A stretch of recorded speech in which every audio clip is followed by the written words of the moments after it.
Ramgiri heights, आगर बाजार, दादर पश्चिम इथे राहणाऱ्या विद्या अल्पेश पाटील या वहिनींना भेटणार आहोत, त्यांना बोलतं करणार आहोत. चला जाऊन भेटूया पाटील कुटुंबाला.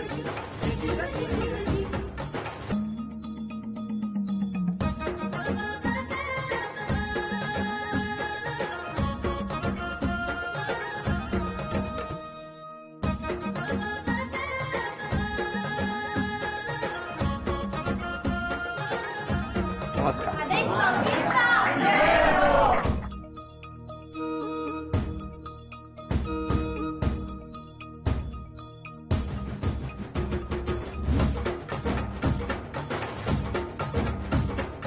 घ्या उखाणा. भाव तिथे शब्द, शब्द तिथे कविता. अल्पेशचे नाव घेते, होम मिनिस्टर तुमच्या आग्राकरिता. अरे वा, द्या ओळख करून. हे माझे मिस्टर अल्पेश पाटील, हा. ही माझी आई, नमस्कार. ही माझी छोटी आरवी, माझी बहीण, नमस्कार. माझी वहिनी, बरं, माझी नमस्कार. काकी एक, सुनीता काकी, एकता काकी, ह्या माझ्या शेजारच्या अम्मा, हो. ह्या माझ्या भाऊजाया नमस्कार. आणि त्या आमच्या शेजारच्या नमिता बरं. माझी मैत्रीण आणि सोनिया माझी बहिणी. नमस्कार. आणि सगळे नमस्कार. माझे शेजारचे आणि मित्र. बरं बरं बरं, थँक्यू. सुरुवात करूया आजच्या गप्पांना. नमस्कार. नमस्कार. नमस्कार. काय कुठलं मग बालपण? बालपण माझं इथलंच, मुंबईतलं डिला रोड मध्ये. डिलायल रोड. हा. आणि तुमचं? माझं पण मुंबईतलंच, इकडचंच, दादर. सगळं बालपण. घरी कोण कोण? घरी माझे आई बाबा पण ऑफ झाले. बरं. लहानपणी कोण कोण होता घरात? तुम्ही? मी आई बाबा, आत्या आणि काका होते आणि सगळे? दोन भावंड, आत्तेभाऊ आत्तेबाई. आणि तुम्ही एकुलते? हा, मी एकुलता एक. बरं. तुमच्या घरी? माझ्या घरी माझे आई बाबा आणि 3 भावंड माझ्या नंतरची, म्हणजे मी धरून 4 जण. तुमचे आई बाबा काय करायचे? माझी आई हाऊसवाईफ होती आणि पप्पा माझी गाडी चालवत होते, म्हणजे 4 व्हीलर. हा, प्रायव्हेट. बरं. तुमचे वडील काय करायचे? माझे बाबा पण ड्रायव्हरच करायचे आणि आई हाऊस आहे. वा, कसं गेलं बालपण? बालपण मस्त. तुमचं? माझं पण खूप मजेत. शाळा? शाळा माझी NM जोशी ह्याच्यामधलीच, डिला रोडचीच. आणि तुमचे? माझी शाळा पोर्तुगीजला, नाबर गुरुजी. नाबर गुरुजी. हो. कसं अभ्यासात वगैरे तुम्ही? अभ्यासात पण ठीक, ॲव्हरेज. ऍव्हरेज. पण आवडायचा अभ्यास? हो, आवडायचा. गणित सोडून. का हो? गणितात एवढी रुची नाही घेतली मी. नाही घेतली. नाही. तुम्हाला कुठला विषय आवडायचा? मला गणित आवडत. आवडायचा. हा. काय करेक्ट आहे जोडी हो. तुमची. हो की नाही? गणित आवडायचं मला. एकाला आवडत नाही, हो. दुसऱ्याला आवडायचं. प्लस मायनस करून. हो की नाही? खेळ कुठले? खेळ क्रिकेट. आवडायचा. हो. तुम्हाला? मला खो खो आणि कबड्डी. खेळलायत की बघायला आवडायचं? नाही खेळली. शाळेत असताना? हा, शाळेत असताना. म्हणजे तुम्हाला आवडच होती हो. खेळाची, पण घरून प्रोत्साहन होतं? हो, म्हणजे जास्त पुढे असं नाही, बाहेर असं, पण शाळेतल्या शाळेत आणि असं थोडंफार तेवढेच. हा. आता काय करता? आता मी जॉब सोडला, कारण की माझी छोटी झाली ना बेबी. आता ती 2 वर्षाची, ती झाल्यापासून मी 6 मंथ नंतर जॉब सोडला. तुम्ही? मी आता आलाय BKC ला तुम्ही नोकरी करता? हो. कसं काय जमलं दोघांचं? हा, चलो, चालतं, मस्त चाललंय. हा? मग जमलं. सॉरी, नाही, नाही, एक मिनिट. नाही. तुम्ही काय मस्त नाही म्हणजे मला नाही कळलं जमतं असं. सॉरी, आमचं जमलं ऍक्च्युली नाही, ऑफिस एक मध्ये. मिनिट. आधीच मला एक सांगा, ते जमतं असं का ऐकलं त्यांनी? त्यांना थोडंसं कमीच ऐकायला येतं. अरे, घाबरलेत ते. तुम्ही आलात. घाबरल्यामुळे. आमचं जमलं ऑफिस मध्ये. कसं? कुठल्या? मी बॅक ऑफिसला होतो ना, बर. तिकडे आमचं जमलं. कसं काय? ऑपरेशन्सला. ऍक्च्युली म्हणजे ते वेगळ्या डिपार्टमेंटमध्ये होती, मी वेगळ्या डिपार्टमेंटमध्ये होते. पण त्यांनी कधी मला बघितलं आणि मग माझ्या मित्रा थ्रू त्यांनी प्रपोज केलं होतं. त्यांनी तुम्हाला बघितलं? तुम्ही त्यांना बघितलं? म्हणजे बघितलं, म्हणजे असं डिपार्टमेंट होतं, एकच होतं डिपार्टमेंट, थोडं एकाच वेगळं बरोबर. होतं, पण एवढं कधी असं बघण्यात जास्त नाही आलं. कम्युनिकेशन नव्हतं आमच्या दोघांमध्ये. मग कसं काय सुरू झालं कम्युनिकेशन? ते एकदा मी न्यू इयर विश करायला गेलो होतो, हॅपी न्यू इयर करायला गेलो होतो. तिथून सुरुवात मला केली. सांगा, तुमचं बालपण सगळं दादरमध्ये? दादरमध्ये. तुम्ही डिलायल रोडच्या? हा. बरोबर. म्हणजे आमचं जुनं ऑफिस जे होतं ना आमच्या दोघांचं, ते एकच होतं. नाही, त्याच्याबद्दल नाही, पण हे जे काही तुम्ही न्यू इयर विश करायला पूर्वी जेव्हा दादरमध्ये होता तेव्हाही करायचं असं नाही. कोणाला जाऊन? हो, कधीतरी करायचो. मग हा? करायचो. कधीतरी? हो. म्हणजे सोयीने तुम्ही विश करता का? फक्त न्यू इयर विश करायला आले न्यू इयर तुम्हाला? विश करायला गेलो होतो. आणि काय झालं? आणि काय नाही, मला माहिती नव्हतं, पण ते का विश करायला आले. नंतर माझा मग 8-10 दिवसांनी एक माझा फ्रेंड होता, तो मला बोलला की असं एक प्रपोजल आहे तुझ्यासाठी, तू करते का बघ, लग्न तुझ्या लग्नाचं चाललंय ना. तर म्हटलं हा, घेऊन ये म्हणून, पत्रिका वगैरे असेल तर. म्हटलं कोण आहे पण मुलगा, मला सांगशील का कोण आहे म्हणून. तर म्हणाला नाही, तू आपल्याच ऑफिसमधला आहे. म्हटलं मग आपल्या ऑफिसमधलं कोण वगैरे असं. चौकशी हा केली. चौकशी केली. त्याच्यानंतर मग त्यांनी मला नाव सांगितलं, पण मी नावानिशी ओळखतच नव्हती. त्याने सांगितलं तुला विश पण करून गेलं. म्हटलं नाही, मला माहिती नाही कोण म्हणून. तर मग नंतर मग त्याने मला एकदा सिद्धिविनायकचा प्रसाद आणून दिला. तर नंतर मग सेकंड डेला सांगितलं तुला काल प्रसाद आणून दिलेला ना, तो मुलगा. तुम्ही तो हा प्रसाद कुठे कुठे पोचवायचा तुम्ही मला जरा सांगा. लग्नाबद्दल कुठे नाही दिली. नाही दिला. नाही पण मला सांगा, आता यांना प्रपोज म्हणजे जो काही प्रसाद दिला तो लग्न आधीच दिला ना. हो तेच मी सांगतो तुम्हाला, पण दुसरं कोणाला नाही. तसं नाही, पण अख्ख्या ऑफिसमध्ये हा. किती जणींना प्रसाद दिला होता तुम्ही? नाही मेन म्हणजे आमच्या ऑफिसमध्ये मुलीच कमी होत्या. मुलीच कमी. आम्ही 5 जणीच होतो पण तुम्ही पूर्ण फ्लोअरमध्ये 100 बरं बाकी मुलींमध्ये. कुठल्या मित्राला प्रसाद नाही द्यावा असं वाटलं? दिला ना, फ्रेंडला दिला. हा. हा, जो होता कन्सर्न होता त्याला म्हणजे दोघा तिघांना दिला आणि नंतर मग हिला द्यायला काय गेला. ताकद आहे की नाही सिद्धिविनायकाच्या प्रसादाची? हा? हो काय हो मग प्रसाद मिळाला तुम्हाला? हो. आणि मग त्यानंतर मग मला तर लव्ह मॅरेज तसं करायचं नव्हतं. मग मी पत्रिका वगैरे सगळं बायोडेटा वगैरे घेऊन मग घरी दाखवलं. मग त्यानंतर मग सगळ्यांना आवडलं घरच्यांना. मग त्यांनी जुळून आणलं. पण पत्रिका वगैरे यायच्या आधी दोघे एकमेकांशी बोलला असालच ना? नाही पहिल्यांदा पत्रिका. अरे ते हो म्हणतायत, नाही, तुम्ही ऐका म्हणताय, आधी काय ऐका आधी आम्ही फक्त एकदा भेटलो होतो बाहेर. ते सुद्धा इंटरॅक्शन केलं होतं एकदाच की असं असं आहे. मी 4दा भेटला असं म्हटलंच नाहीये. पण काय हो, कुठे भेटला होता वहिनी? लालबागला. लालबागला कुठे हो? लालबागमध्ये माझे काका राहतात, त्यांच्या जवळच एक गार्डन होतं, तिथे भेटलो होतो. म्हणजे आमचा फ्रेंड पण होता ज्याने प्रपोजल आणलं, तो पण होता. कारण की तो ते घेऊनच आला होता डॉक्युमेंट्स. आणि हे 2 जण मिळून आले होते. पण तेव्हा तुम्ही बोलले होते ना? हा. काय की असं असं मला आवडते वगैरे असं तिला बोललो होतो मी. पण मित्राच्या समोर? हा हो. तर मित्राच्या समोर? हो. हा. मग काय हो म्हणाला? नाही मी म्हटलं की मी सांगते म्हणून घरी दाखवते वगैरे, आम्हा लोकांना आवडलं वगैरे, तर मग तर नाही तोपर्यंत प्रसाद वगैरे खाऊन झाला होता. प्रसाद होता ना तो. हा तो पाहिजेच ना. नाही प्रश्नच नाही. पण तुम्हाला खात्री होती का होकार येईल? हो, का? मला विश्वास होता, प्रसादावर पण विश्वास होता आणि स्वतःवर पण. मग किती दिवसांनी होकार आला? आला होकार मला तसा साधारण महिन्याच्या आसपास. महिना होकार लागला. आला. हो.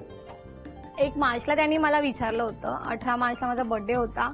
आणि त्याच्यानंतर मग बर्थडे साजरा केला होता? डेअरी मिल्क डेअरी मिल्क आणून दिली होती. तुमचं बरं आहे हो.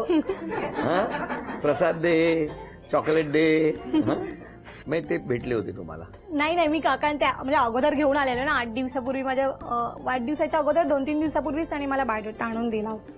मग मी बायोडेटा वगैरे सगळं झाल्यानंतर मग आम्ही सांगितलं की आम्हाला नाही घरी बायोडेटा वगैरे सगळ्यांनी बघितलं, सगळ्यांना पसंत पडल्यानंतर मग आम्ही ठरवलं की हे करायचं. मग 30 तारखेला आम्ही त्यांना कळवलं की आम्ही 31 तारखेला तुमच्या घरी येतोय म्हणून. काय झालं जेव्हा घरी येणार होते तेव्हा? 31 मार्चला माझ्या घरी आले तेव्हा सगळं इथं बोलणं वगैरे ठरली आमची की काय कधी लग्नाचं वगैरे, साखरपुडा वगैरे कसं करायचं, लग्न वगैरे कसं. तर मला एकदम सिंपल पद्धतीचंच पाहिजे होतं. तर मग मी बोललो आपण आपल्या सिंपल पद्धतीचंच करूया. मग आम्ही लग्न आमचं 1 मेला आमचा साखरपुडा केला आणि 25 मेला आम्ही लग्न केलं देवळात. कुठल्या?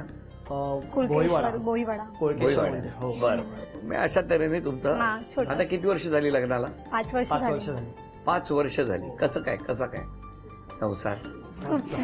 हा? एकदम खूप मस्त. छान. कशी साथ दिली वहिनी? वहिनीने मस्त साथ दिली. हो एकदम छान. खूप छान. चढ उतार येतात प्रत्येकाच्या हो, हो, आयुष्यात. हो. तुमच्या बाबतीत हो आले आले 5 वर्षात? हो आले थोडे. काय सांगता? हो आले, चढ उतार आले, पण त्याच्यात पण तिने खंबीरपणे ती माझ्या पाठीशी उभी राहिली. आणि वहिनी कधीच रागवत नाहीत, त्याचं काय? अरे बापरे, रागवतात. हा? रागवते ती. तिचा राग जरा थोडस हे आहे. काय हे म्हणजे? तिला राग अनावर होत नाही, ती जरा थोडीशी तापड आहे. हो का? तेव्हा माहित नव्हतं प्रसाद देताना? नाही तेव्हा मी बोलले बोललो नव्हते. प्रसाद दिला तो गोड आहे, तो बोला ऍटलीस्ट थोडस शांत होईल. हो का? पण छान, अगदी व्यवस्थित आहेत ना, सुखात आहात, हो. ते जास्त महत्वाचं. तुम्हा दोघांनाही शुभेच्छा. आणि या शुभेच्छांबरोबरच पहिल्या खेळात ती यांच्या घरात आपण ठेवलेली चांदीची अन्नपूर्णा त्यांना मिळणार का 1 मिनिटात बघूया. वेळ 1 मिनिटाची. शंखनाद. वेळ सुरू झाला. क्ल्यू दिला. सांगा.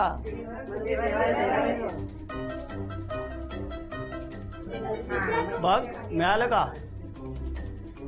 लवकर. आरवी वाचलं काय? आरवी आरवी ती मुलगी 40 सेकंद झाली.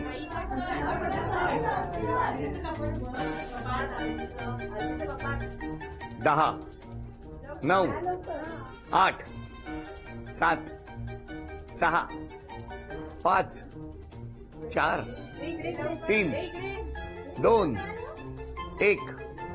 वेळ संपली. वहिनी अभिनंदन, चांदीचं नाणं तुम्हाला मिळालं. थँक्यू. आणि दुसरी वस्तू तुम्ही शोधली, चांदीचा कुंकाचा करंडा मिळाला. थँक्यू. वहिनी तुमच्याबद्दल आरोप केले त्या शेजाऱ्यांनी. मग आरोप करतील असं वाटतं का तुम्हाला? हो आहेत आमच्या शेजारी तसे आरोप काढायला. करण्यासारखे. हा माझी मैत्रीण स्पेशली नमिता. पण तुम्ही त्यांच्याबद्दल आरोप करायचा झाला तर कुठला आरोप कराल? कारण की ते नेहमी भांडत असते माझ्या बरोबर. म्हणजे ऐकून घेत नाही, ऐकून घ्यायच्या अगोदरच भांडते. हा माझा तिच्यावरती आरोप. या तुमच्या मैत्रीण काय म्हणणं आहे तुमचं त्याच्यावर? नाही हे चुकीचं आहे. पण त्या म्हणतायत की तुम्ही नाही त्यांची आता सगळ्यांनी बघितलं असेल मगाशी. नाही नाही पण आता मला- एकदाही भांडलो नाही आपण. नाही एकदाही भांडलं नाही. भांडतो आम्ही म्हणजे भरपूर असं भांडतो. मैत्रिणीसारखं. हो ना. हा. पण त्या तुमचं ऐकूनच घेत नाही. नाही नाही ऐक. नाही ऐकायचंच नसतं मला तिचं. माझंच तिने ऐकायचं असतं असं मला हवं असतं. हो मग मग हे याच मैत्रिणीकडेच की घरात पण? नाही मैत्रिणीकडेच. बरं चला आता मी आरोप बघतो त्याने तुमच्यावर कुठला केलाय तो.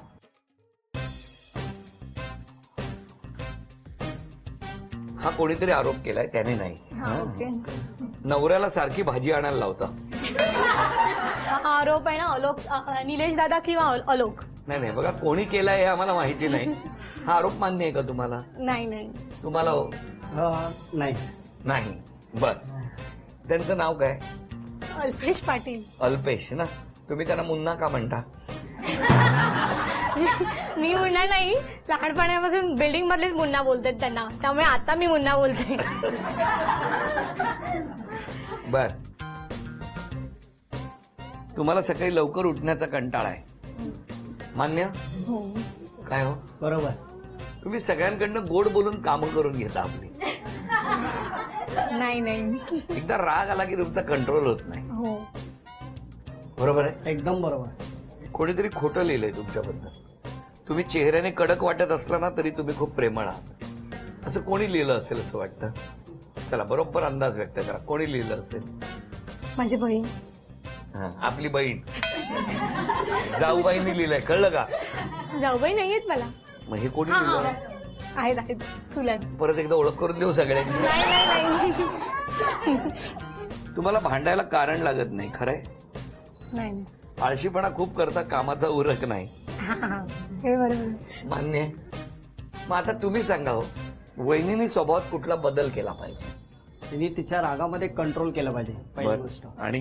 आणि स्वतःच्या म्हणजे स्वतःच्या बाबतीत आणि मुलीच्या बाबतीत थोडीशी केअर केली पाहिजे बस. हे बाकी मान्य आहे तुम्हाला? हे नाही मी केअर करते, माझी पण करते आणि तिची पण करते, पण रागाच्या बाबतीतला मान्य. पण ते असं एवढं बिंदास बोलतायत बदल तर काय तुमचं म्हणणं आहे? नाही मी मुलीची केअर करते ना. ते पण थोडीशी- ऐका ना मी गेल्यावर हे चालत तेव्हा आताच सुरू झाले करते ना मग.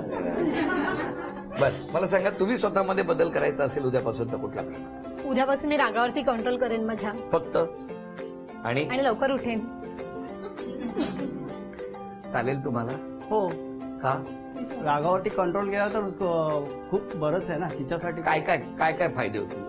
तिच्या रागावर तिने जर कंट्रोल केला तर तिच्या ज्या म्हणजे गोष्टी तिच्यासाठी बऱ्याचशा हे होतील. हे सोप्या म्हणजे होतील. सोप्या होतील. अच्छा म्हणजे आणि तुमच्या सुद्धा फायद्याचे होतील. हो हो ना. हो.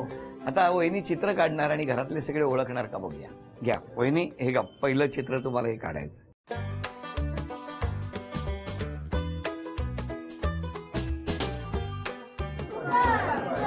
चला अभिनंदन, पहिलं बक्षीस तुम्हाला मिळालं.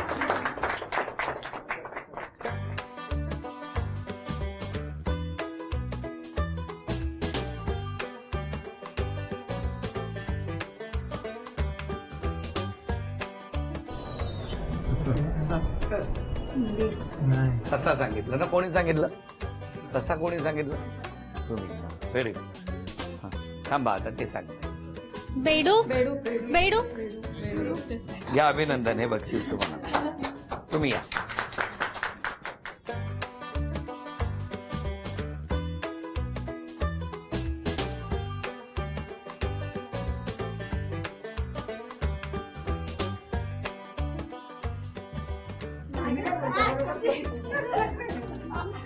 काय आहे? पाण्याचा माठ. तो गळका माठ वाटतो. गळका माठ वाटतो. वा वा, उत्तम माठ काढला तुम्ही, अभिनंदन. हे वहिनींना बक्षीस द्या. थँक्यू. झी वाहिनीच्या प्रेक्षकांसाठी एक अनोखी ऑफर. 51 झी मराठी दिशासोबत 3 वार्षिक विशेषांक, खाली डोकं वर पाय उत्सव नात्यांचा आणि वर्षारंभ विशेषांक हे 810 रुपयांचे अंक फक्त 499 रुपयात. ऑफर मर्यादित कालावधीपर्यंत. ही अनोखी ऑफर झी मराठीकडून वहिनी खास तुमच्यासाठी. अभिनंदन. आई, मुलीबद्दल सांगा आणि जावयाबद्दल सांगा. मुलगीला माझ्या राग येतो पटकन. जावई माझे शांत स्वभावाचे आहेत. हा, सगळ्यांना सांभाळून घेतात व्यवस्थित. कशामुळे राग येतो पहिल्यापासून? पहिल्यापासून राग शाळेत येतो तिला, पण पण तापट नंतर लगेच चांगली होती ती. हो, पण शाळेत पण असताना तापटपणा हो, होता. तापट म्हणा. तक्रारी यायच्या का हो शाळेतून? नाही यायच्या. हो का? अजून कोण बोलतंय? मी तिची काकी आहे आणि ती तशी खूप प्रेमळ आहे विद्या आमची, आणि सांभाळून घेते सगळ्यांना, सगळ्यांची व्यवस्थित राहते. वहिनी खूप चांगले आहेत तशा, फक्त अशा वाटतात त्या पण त्या नाही आहेत, प्रेमळ आहे. अजून कोणी शेजाऱ्यांपैकी या दोघांबद्दल तुम्ही बोला. मी विद्याची आधी शेजारी आणि नंतर मैत्रीण झाले, पण माझ्या लग्नानंतरची ती माझी खूप खास मैत्रीण. फार कमी वेळात आमची खूप जास्त घट्ट मैत्री झाली की, आणि जे आम्ही मगाशी सांगितलं फार भांडतो, त्या भांडणात भरपूर प्रेम असतं. प्रचंड प्रेमळ आहे आणि खूप कोऑपरेटिव्ह आहे. तिला कधीच ती नाही म्हणणार नाही, ती प्रत्येक गोष्टीला तयार असते. आणि वायसे वर्सा, माझाही मुलगा आहे छोटा, आमची दोन्ही मुलं एकत्र खेळत असतात, त्यामुळे एकमेकींना दोघींचं जास्त कॉपरेशन मिळतं. खूप चांगली आहे ती. अजून कोणी? अल्पेश चे आई वडील लहानपणीच वारले, त्याच्यानंतर तो मेहनतीने पुढे आलेला आहे आणि लग्नानंतर विद्यासारखी छान त्याला बायको मिळाली आणि संसार छान करतायत. आणि विद्या खूपच चांगली आहे, मिळून मिसळून वागते, छान आहे. बरं, आता मला तुम्हाला विचारायचं, आज क्षमा मागायची असेल तर कोणाची? म्हणजे माझ्या आईची आणि घरच्यांचीच मागेन, कारण की त्यांना मी नेहमी म्हणजे राग मला कंट्रोल होत नाही छोट्या छोट्या गोष्टीमध्ये, त्यामुळे मी पटकन तापते. पण वहिनी, या रागामुळे नुकसान नाही का होत? होतं. कितीतरी लोकांची मनं पण दुखावत हा. असते. मग खरंच बदल केला पाहिजे ना? हो. वाटतंय तुम्हाला असं? आणि होणार? किंवा चला, वहिनीने आज क्षमा मागितली आहे तर क्षमा मागितली आहे, सगळ्यांनी क्षमा करा त्यांना. आणि त्याचबरोबर उद्यापासून पुन्हा त्या चिडायला सुरुवात करतील, ते झेलायला तयार व्हा. हो ना? आज पूर्ती झाली क्षमा, हो. उद्यापासून परत नाही ना, असं होणार? नाही नाही. तुम्ही कोणाची क्षमा मागा? मी मागितली तर आमच्या घरात एक मावशी राहायच्या, म्हणजे आता ते नाही आहेत, पण त्यांची मागेन, पण त्यांना थोडंसं हे होतं त्यांच्याबद्दल, त्यांच्याचकडे क्षमा मागेन मी, बस. बाकी काय? का हो? थोडं मध्यंतरी त्या, म्हणजे आता जेव्हा ऑफ झाल्या त्याच्या आधी त्या आजारी होत्या, पण त्यांना इकडे राहायचं होतं, पण त्यांना मी ठेवू शकलो नाही. त्यांना त्याच्याबद्दल- हॉस्पिटलाइज केलं आम्ही, Hospitalize केलं. म्हणजे इथे घरी थांबायला कोण होतं, त्यामुळे मी तेव्हा छोटी आरवी प्रेग्नेंट, म्हणजे आरवीसाठी मी प्रेग्नेंट होती, त्यामुळे आम्ही घरी त्यांची सेवा करू शकत नव्हतो ना, म्हणून आम्ही त्यांना हॉस्पिटलमध्ये हा. पण त्यांना हॉस्पिटलमध्ये ती गोष्ट तुम्हाला लागून राहील. लागून राहिली. आमच्या दोघांना पण शेवटपर्यंत. लागून राहिली, कारण की माझा म्हणजे आमच्या आरवीचा जेव्हा बर्थ झाला आणि त्या दिवशी त्या आमच्या इथून बाहेर निघून गेलेल्या, गेल्या. असं. आणि ते त्यांनी आणि पण भरपूर सपोर्ट केलेला आम्हाला. सपोर्ट केला. त्यांची क्षमा मागणार. हो ना? आणि मला तुम्हाला विचारायचंय, भविष्यात संधी मिळाली तर वहिनींसाठी कुठली गोष्ट करण्याची तयारी आहे? तर भविष्यात संधी मिळाली तर मी तिच्यासाठी गाडी घेणार आहे आणि तिच्यासाठी एक फॉरेन टूर सुद्धा घेऊन जाणार तिला. काय सांगताय? नक्की. वहिनी, ऍटलीस्ट बॅगा कुठे वर ठेवल्यात का खाली? हो, आता काढते. लगेच भरायला घ्या. ऍटलीस्ट श्रीलंका. अरे वा, तथाच तुमच्या मनातली इच्छा पूर्ण हो. आणि दोघांनी एकमेकांवरती आजपर्यंत प्रेम केलेलंच आहे. उत्तरोत्तर या प्रेमामध्ये वाढ हो. या दोघांना शुभेच्छा, संपूर्ण कुटुंबाला शुभेच्छा. आणि या शुभेच्छांबरोबरच झी मराठीकडून ही भेटवस्तू तुमच्या. आणि वहिनींना तथास्तू पुणे यांच्याकडून मिळते आहे पैठणी. अभिनंदन.